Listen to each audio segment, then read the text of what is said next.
شعبان کے مہینے میں ان لوگوں کے نام لکھ دیے جاتے ہیں جن کی روحیں اس سال قبض کی جائیں گی۔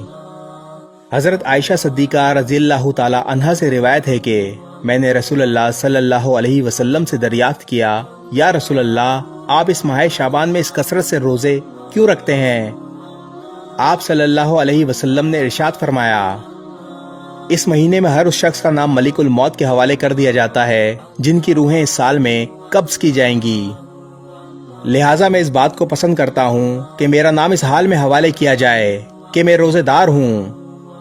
ایک اور حدیث نبوی صلی اللہ علیہ وسلم کا مفہوم ہے کہ 5 راتیں ایسی ہیں جس میں دعا رد نہیں ہوتی۔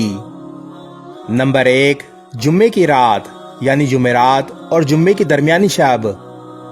نمبر 2، رجب کی پہلی رات یعنی رجب کی چاند رات۔ نمبر 3، نصف شعبان کی رات یعنی شعبان کی 15ویں رات۔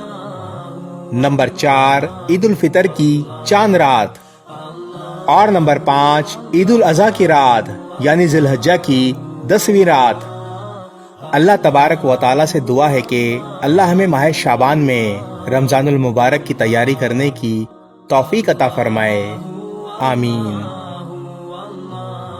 اس ویڈیو کو شیئر ضرور کریں، ہو سکتا ہے آپ کے ایک شیئر سے یہ بات کسی کے دل میں اتر جائے۔